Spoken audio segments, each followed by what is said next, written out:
Itong wireless charging car holder naman ang pag-uusapan natin ngayon mga bossing. Ito pala yung AP500 ng Joysync at inilagay ko na din ang link nito sa description ng video na ito kung interesado ka. Meron itong kasamang user manual, USB Type-A to Type-C cable, aircon vent holder, at ito mismong device.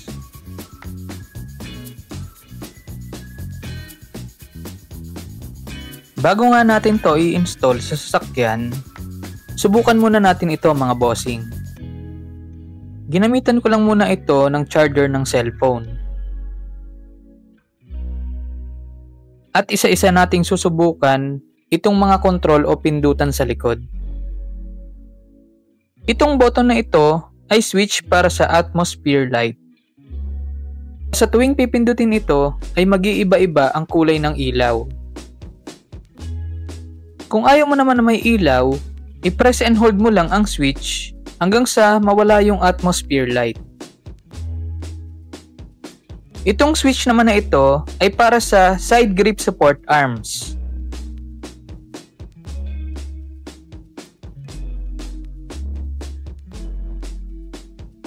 At meron din itong touch sensing switch para din sa side grip support arms.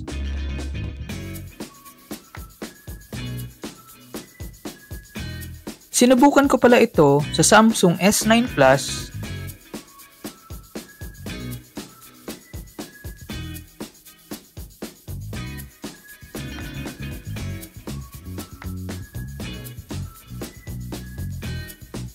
at sa iPhone 14 Pro Max.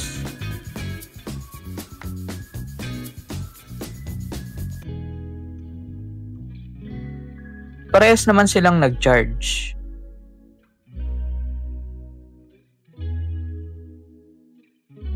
At panghuli ay itong Apple Find My. Sa pag-setup nito madali lang. Open mo lang yung Find My at Bluetooth ng phone mo.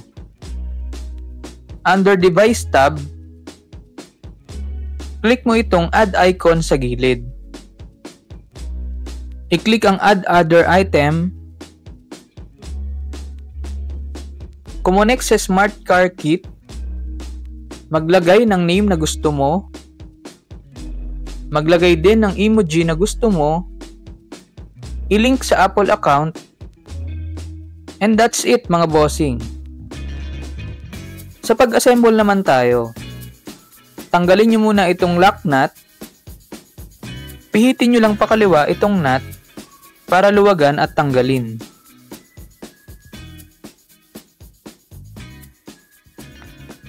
Sunod ay ilusot itong lock nut dito sa ball joint. At ipasok dito sa ball joint adapter itong ball joint. Ipantay at ilapat din itong lock nut at pihitin naman pakanan para higpitan. Ngayon naman ay i-install na natin ito dito sa aircon vent ng ating sasakyan. Bali, inuna ko muna ditong ikabit itong Type-C cable dahil nasa likod ito at sa bandang ilalim.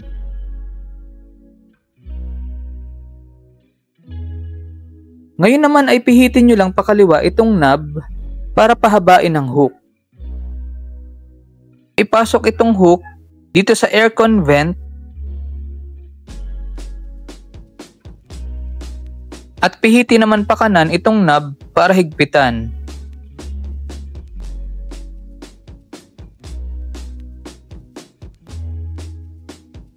Para i-adjust naman ang view nitong phone holder, luwagan nyo muna itong lock nut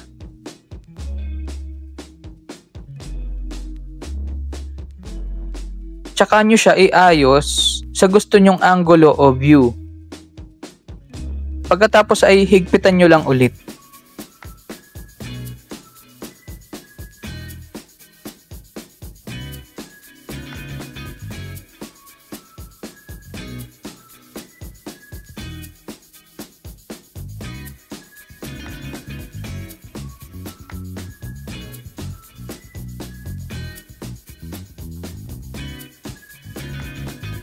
Pwede nyo din pala siya ilagay dito sa side vent.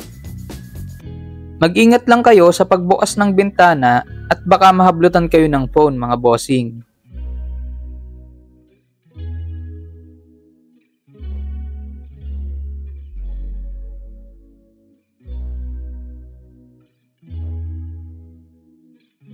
At para sa akin, okay lang din naman na nandito siya sa side. Dahil hindi ko naman siya nasasagi kapag pipihit ako ng manubela.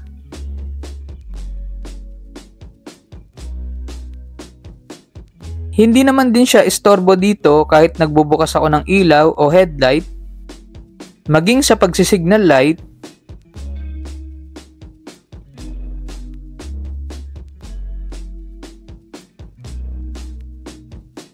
o di kaya naman ay magpapasing light. Hindi rin siya nakaharang dito sa center vent.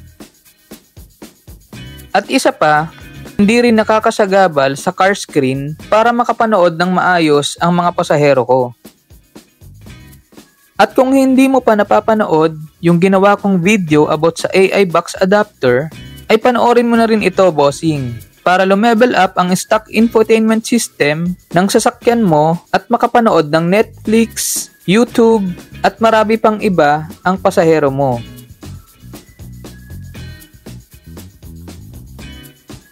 I-share ko lang din yung nagustuhan ko at opinion ko dito.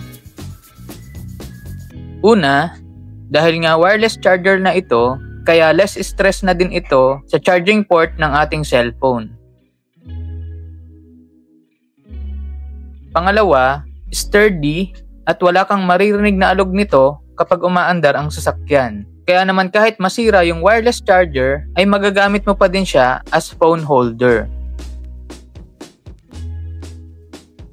Pangatlo, maganda at mukha siyang mamahalin.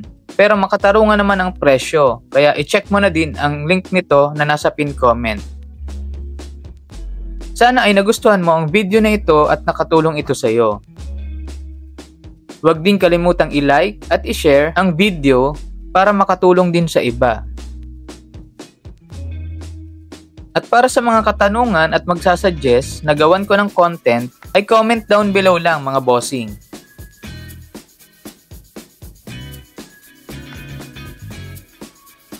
Maraming salamat sa inyong panonood at dito na tayo nagtatapos mga boss.